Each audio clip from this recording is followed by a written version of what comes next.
Assalamualaikum warahmatullahi wabarakatuh. A'udzu billah, bismillah, alhamdulillah. Wassalatu wassalamu ala Rasulillah wa ala alihi wa sahbihi wa mawalah. La haula wa la quwata illa billah. Pemirsa yang dirahmati Allah Subhanahu wa taala dimanapun Anda berada, semoga kita dalam keadaan sehat walafiat dan selalu dalam lindungan Allah Subhanahu wa taala. Bertemu kembali dalam program acara Hikmah Kamilah Memperindah Nafsani dan Rohani bersama saya Muhammad Iqbal dan Pak Kiai Misbah selaku pengasuh Pondok Pesantren Hikmah Kamilah. Pada kesempatan kali ini ada subscriber yang bertanya Pak Kiai. Ya, monggo. Ini di konten yang kemarin ini menanyakan tentang manfaat wirid la ilaha illallah Pak Kiai. Iya. Langsung dijawab Pak Kiai. Ya. Berbicara manfaatnya la ilaha illallah Muhammadur Rasulullah itu sangat luar biasa Pak Ustaz. Okay. Ya, pendek kata itu bahasanya man arafaha istaghna biha an ghairiha. Itu kalau dalam bahasa hikmah seperti itu. Man barang siapa arafaha betul-betul memahaminya, mengetahuinya, menguasainya. Man arafaha istaghna biha, maka dia menganggap cukup dengannya, an ghairiha, tidak butuh lainnya. Ini kalau orang yang betul-betul faham la ilaha illallah Muhammadur Rasulullah. Saya ambilkan dari beberapa hadis saja. Sebab kalau berbicara tentang ini, mohon maaf saya bongkar pasang la ilaha illallah Muhammadur Rasulullah. Saya cerita nikmat Allah Pak Ustaz. Saya cerita nikmat Allah untuk bongkar pasang la ilaha illallah Muhammadur Rasulullah dari tahun 81 hingga 2001. 20 tahun lah itu. Saya banyak ngaji dengan ulama-ulama yang ahli zikir la ilaha illallah Muhammadur Rasulullah, sehingga di Hikmah Kamilah kan ada pembahasan tentang la ilaha illallah Muhammadur Rasulullah dari jumlah hurufnya yang 24, macam hurufnya yang 9, jumlah kalimatnya yang 7, jumlah bilangannya yang 619, isyarahnya dari macam hurufnya yang 9, wasarodahamuhu ilan. Itu karena memang dapat bimbingan dari para ahli. Nah, ini saya ambilkan manfaat la ilaha illallah, yang dimaksud adalah manfaat la ilaha illallah Muhammadur Rasulullah. Karena istilah la ilaha illallah itu berarti yang dimaksud la ilaha illallah Muhammadur Rasulullah. Alasannya la ilaha illallah merupakan sudah menjadi nama kalimah la ilaha illallah Muhammadur Rasulullah atau alam asma. Alam asma. Jadi mangkola la ilaha illallah ay Muhammadur Rasulullah. Maksudnya kayak gitu. Barang siapa mengucapkan la ilaha illallah, yang dimaksud adalah la ilaha illallah Muhammadur Rasulullah. Salah satu yang perlu kita pahami dari hadis riwayat At-Tirmidzi, Nasai, Ibnu Majah, Ibnu Hibban, Hakim dari Jabir. Afdhul dzikri la ilaha illallah ay wa Muhammadur Rasulullah. Wa afdhulud du'a alhamdulillah. Afdhul dzikri, zikir yang paling utama adalah la ilaha illallah. Makanya di dalam tahlil mestinya bukan afdhul dzikri fa'lam, bukan. Itu kalau fa'lam kedudukannya menjadi apa? Mestinya ya afdhul dzikri annahu la ilaha illallah, gitu aja. Jangan pakai fa'lam. Loh, itu kan dari Qur'annya. Iya sih, di dalam Al-Qur'annya memang iya. Fa'lam annahu la ilaha illallah wastaghfir lidzambika ya walil mu'minina wal mu'minati wallahu ya'lamu mutaqallabakum wa mathwaakum di surah Muhammad ayat 19. Memang disebutkan di situ fa'lam annahu, memang di awal kata. Nah, kalau ada bahasa afdhul dzikri berarti kan menjadi khobar. Menjadi khobar itu tidak perlu mendatangkan fa, tidak perlu mendatangkan bentuk kalam tolab. Mestinya fa'lamnya dibuang. Afdhalul dzikri annahu la ilaha illallah. Lah kalau dalam hadis afdhalul dzikri langsung la ilaha illallah. Zikir yang paling utama, zikir yang paling afdol, zikir yang paling bagus adalah la ilaha illallah ay Muhammadur Rasulullah. Wa afdhalud doa, dan doa yang paling utama adalah alhamdulillah. Ini dari hadis ini kan bisa kita simpulkan, berarti manfaatnya lafal la ilaha illallah itu luar biasa, mendapatkan keutamaan dalam kita berzikir kepada Allah. Itu dalam pemahaman hadis ini. Kemudian dalam hadis qudsi, haddatsani Jibrilu qala yaqulullahu ta'ala la ilaha illallah hisni faman dakhalahu amina min adzabi rawahu Ibnu Asakir an aliyin. Haddatsani Jibrilu, malaikat Jibril menceritakan kepadaku, kata baginda Nabi. Qala, dia mengucapkan yaqulullah, Allah Ta'ala berfirman. Yaqulullahu Ta'ala, Allah Ta'ala berfirman. Berfirman bagaimana? La ilaha illallah ay Muhammadur Rasulullah hisni, adalah bentengku. La ilaha illallah Muhammadur Rasulullah hisni, adalah bentengku. Faman dakhalahu, barang siapa memasuki bentengku itu, amin amin azabi, maka dia akan aman dari azabku. Berarti apa? Manfaat la ilaha illallah ini adalah menjadi benteng yang sangat kuat. Oh, benteng dari azab dunia, benteng dari azab akhirat, benteng dari gundah gulana, benteng dari semua hal-hal yang negatif. Apalagi di dalam Al-Quran juga menyebutkan yang namanya zikir adalah penenang hati. Alladzina amanu wa tatmainnu qulubuhum bidzikrillah, ala bidzikrillahi tatmainnul qulub, di ayat 28 surah Ar-Ra'd. Ala, ingatlah, bidzikrillah, hanya dengan zikir kepada Allah itulah tatmainnul qulub, hati bisa menjadi tentram, bisa menjadi tenang.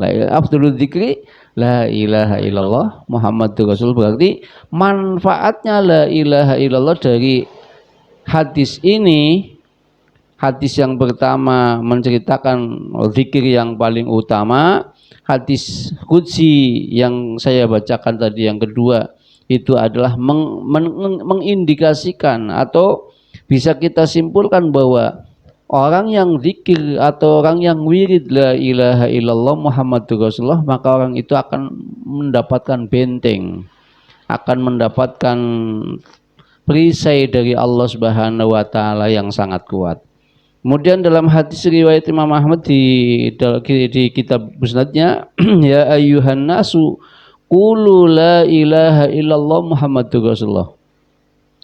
Ya ayyuhan nasu, wahai manusia, qulu, ucapkanlah la ilaha illallah Muhammadur Rasulullah, tuflihu, pasti kamu berbahagia.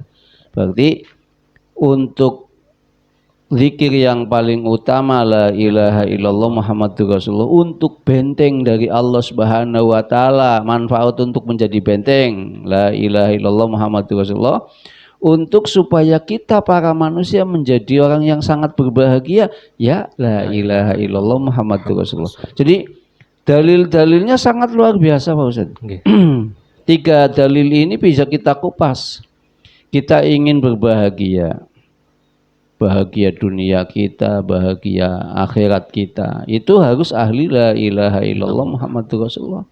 Karena apa? Dalam sebuah hadis disebutkan afdhalu ma qultu ana wan nabiyyuna min qabli la ilaha illallah Muhammadur Rasulullah. Di hadis lain, afdhalu ma qultu, yang paling utama aku ucapkan, ana, yakni aku, wan nabiyuna, dan para nabi, min qabli, sebelum aku, kata baginda Nabi, la ilaha illallah, yakni lafaz la ilaha illallah itu. Jadi ilmul awalin wa ilmul akhirin adanya di la ilaha illallah Muhammadur Rasulullah. 3 hadis dulu, ayo kita kupas 3 hadis ini. Benar gak sih bahwa la ilaha illallah Muhammadur Rasulullah itu luar biasa? Iya, saya katakan iya, sangat luar biasa. Karena apa?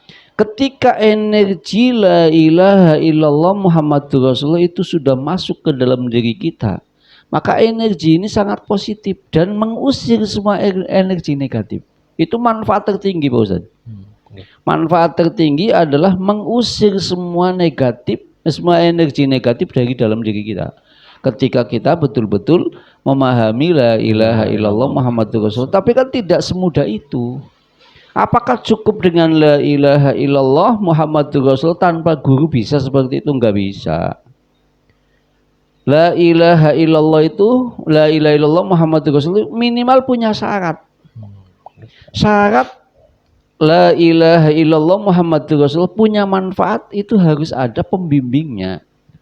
Harus ada pembimbingnya. Minimal kita dengan amalan fidah lah. Amalan fidah itu kan sangat terkenal. Amalan fidah biasanya orang diperintahkan untuk membaca la ilaha illallah Muhammadur Rasulullah itu 70.000. 70.000. Ya, sebagaimana hadis riwayat Imam Syekhon, man barang siapa qala mau mengucapkan la ilaha illallah Muhammadur Rasulullah berapa kali? Sab'ina alfan, 70.000 kali. Orang ini akan apa? Dapat apa? Dijamin seperti apa? Busyirolahu, maka orang ini akan diberi kesenangan bil jannati dengan surga qabla mautihi, sebelum dia meninggal dunia. Rawahu Syekhon. Jadi jaminannya itu minimal dzikir fidah. Kalau kita bukan orang ahli thariqah ya. Kalau zikir la ilaha illallah untuk ahli thariqah, zikir hailalah memang pakainya la ilaha illallah saja. Nanti diakhiri Muhammadur Rasulullah satu kali. Tapi kalau zikir hikmah enggak Pak Ustaz. Zikir hikmah, khususnya zikir hikmah kamilah ya la ilaha illallah Muhammadur Rasulullah. Karena apa? Itu yang dicari adalah kesempurnaan. Dari 7 kalimahnya la ilaha illa Allah Muhammad Rasulun, Allah mengisyaratkan supaya kita ini betul-betul energinya sangat positif sehingga kita betul-betul ahli sujud dengan 7 tulang. Itu isyarat dari 7 kata di balik la ilaha illallah Muhammad Rasulullah, kan manfaatnya sangat luar biasa. Ini mohon maaf, khususnya orang yang kayak kita kan sering terjadi males ibadah, apalagi sering makan barang haram. Malas ibadah, apalagi kita sering makan barang haram, dan barang haram itu kan untuk bersembunyi iblis yang ada dalam diri kita. Kita bacakan apa saja iblis nggak akan bisa keluar. Karena apa?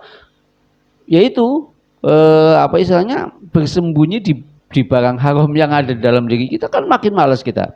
Nah, minimal kalau kita betul-betul ahli la ilaha illallah Muhammadur Rasulullah, maka ajakan iblis ini akan terpatahkan di tengah jalan karena energi kita akan mengalir. Itu salah satu manfaat la ilaha illallah Muhammadur Rasulullah. Ketika kita betul-betul memahaminya, kita memenuhi syarat lah, memenuhi syarat la ilaha illallah Muhammadur Rasulullah, apa? Kita mampu memahami. Nah, untuk kita bisa memenuhi syarat, kita lihat dalam hadis riwayat Bukhari dari Abi Hurairah. Ini tertulis di dalam kitab Sahih Bukhari ya, bab iman.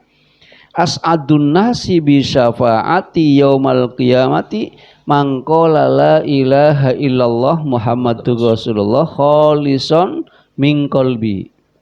Khalisan min qalbi, di Sahih Bukhari bab iman ini. As'adun nasi bi syafaati, orang yang paling berbahagia. As'adun nasi, orang yang paling berbahagia bi syafaati, dengan syafaatku, dengan pertolonganku, kata baginda Nabi. Yaumal kiamati, kelak di hari kiamat. Siapa? Man, dia orang qala yang mau mengucapkan la ilaha illallah Muhammadur Rasulullah khalisan, dalam kondisi ikhlas min qalbi, dari hatinya. Berarti apa? Syarat mengucapkan la ilaha illallah Muhammadur Rasulullah adalah ikhlas. Ketika kita mengucapkan la ilaha illallah Muhammadur Rasulullah ikhlas, maka di situ manfaatnya sangat luar biasa. Berarti yang harus kita penuhi. Syarat itu berarti artinya apa? Syarat itu sesuatu yang harus dipenuhi. dalam kita mewiridkan la ilaha illallah Muhammadur Rasulullah. Ini bahasanya wirid loh ya, bukan zikir. Bahasanya wirid, pertanyaannya wirid. Nah, dulu kan pembahasan perbedaan antara wirid dengan zikir. Kalau zikir itu khusus ibadah kepada Allah, sementara wirid adalah ibadah plus ada tujuan kepada Allah. Itu namanya wirid. Jadi syarat la ilaha illallah Muhammadur Rasulullah yang kita penuhi adalah satu, ikhlas. Dengan dasar hadis ini, dengan dasar hadis riwayat Bukhari di dalam Sahih Bukhari bab iman. Yakni kita di dalam mengucapkannya, kita di dalam mengucapkan la ilaha illallah Muhammadur Rasulullah itu adalah harus ikhlas. Nah, dari sini kita berawal dari ikhlas ini, maka kita akan bisa mengambil manfaat-manfaat yang sangat banyak di balik la ilaha illallah Muhammadur Rasulullah. Itulah berbicara wirid, berbicara zikir tanpa adanya ikhlas, ya akan haba amang turu, akan ditaburkan seperti debu yang ditaburkan, nggak ada manfaatnya. Karena apa? Tidak ada dasar ikhlas. Ong al amalu jismun, ruhuhu al ikhlas, dalam kitab Idhatun Nasiin, tulisannya Al Mustafa Al Gholayini. Al amalu jismun, amal itu bagaikan jasmani, ruhuhu al ikhlas, sementara rohnya adalah ikhlas.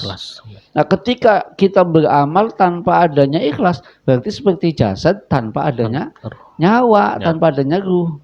Aliasnya apa ya, bangke Ustaz.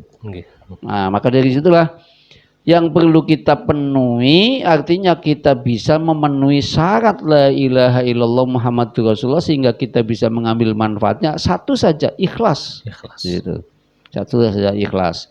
Nah, kalau sudah bahasanya ikhlas, mau dibikin apa saja bisa menjadi ikhlas. Itu mudawamah, langgeng dimanapun, kapanpun, dalam kondisi apapun.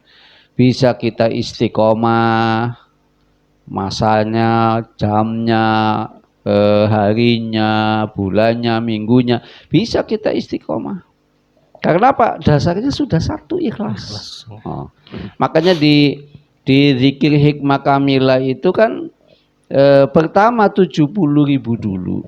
70.000, setelah 70.000 selesai, itu dalam rangka 70.000 ini kan pengenalan dulu. Tapi mohon maaf Pak Ustadz, banyak sekali orang yang setelah zikir la ilaha illallah Muhammadur Rasul 70.000, tapi kok melarat tetap, gimana Pak Kiai? Oh, saya banyak pertanyaan seperti itu. Konon katanya busyiralahu bil jannati qabla mauti. Kalau orang sudah zikir 70.000 la ilaha illallah Muhammadur Rasulullah akan sukses sebelum mati, mendapatkan surga sebelum meninggal dunia. Bagaimana? Iya, itu tadi. Karena dalam zikir la ilaha illallah Muhammadur Rasul tidak memenuhi syarat. Nah, bagaimana zikir ini bisa punya perhatian seperti bisa memberikan sesuatu, wong kita sendiri kepada zikir itu tidak ada perhatian. Contoh logika Pak Ustadz. Kalau kita memperhatikan seseorang, orang yang diperhatikan itu balas memperhatikan kepada kita apa tidak? Iya. Otomatis balas. Membalas ada perhatian. Nah, amalan itu seperti itu. Ketika kita zikir la ilaha illallah Muhammadur Rasulullah, kita nggak paham maksudnya. Kita tidak paham syaratnya. Kita tidak paham komponennya, kita tidak paham energinya. Lah bagaimana bisa memberikan manfaat kepada kita? Jadi walaupun sudah 70.000 kali 7 misalkan, atau mungkin sudah 1 juta sekalipun, tapi perhatiannya enggak ada, tidak akan manfaat. Artinya manfaat tetap akan, tetapi kurang memuaskan. Karena apa? Kita sendiri tidak paham kepada zikir itu. Bagaimana zikir itu paham kepada kita? Bagaimana zikir itu bisa memberikan manfaat kepada kita? Wong kita sendiri tidak kenal adanya zikir itu. Jadi di dalam hikmah itu ada ajaran Kalau kita ingin mendapatkan kemanfaatan dari satu amalan, maka kita perhatikan amalan itu. Salah satunya ya ini tadi. La ilaha illallah Muhammadur Rasulullah. Tadi ya jumlah hurufnya ada 24. Kita paham. Ada 24. Macam hurufnya ada 9. Jumlah kalimahnya itu ada 7. Jumlah bilangannya ada 619. Itu minimal kita paham itu. Kemudian nanti kita arahnya kemana, arahnya ila kemana, kita pahami antara la dan ila itu maksudnya apa. Nah kalau sudah seperti itu baru kita akan merasakan manfaat yang sangat luar biasa. Oleh sebab itu saya simpulkan dalam menjawab manfaat wirid la ilaha illallah ini yang paling gampang saja. Manfaatnya adalah kita bisa berbahagia dunia dan akhirat, dan kita kelak akan mendapatkan syafaat dari Rasulullah Shallallahu Alaihi Wasallam ketika kita bisa memenuhi syarat dalam mewiridkan la ilaha illallah Muhammadur Rasulullah, yakni kita ikhlas sesuai dengan hadis Sahih Bukhari. Bab iman as'adun nasi bi syafaati yaumal qiyamati man qala la ilaha illallah khalisan min qalbi. Saya kira untuk menjawab permintaan dan pertanyaan tentang manfaat la ilaha illallah saya kira sudah cukup, Pak Ustaz. Ya, terima kasih Pak Kiai atas jawabannya. Demikian penjelasan mengenai wirid la ilaha illallah. Semoga bisa dipahami dan bermanfaat untuk kita semua. Bagi subscriber yang lain yang ingin bertanya, silahkan isi di kolom komentar. Insya Allah akan dijawab dan akan ditayangkan setiap hari Sabtu. Saya dan Pak Kiai Misbah pamit undur diri. Terima kasih. Wassalamualaikum warahmatullahi wabarakatuh.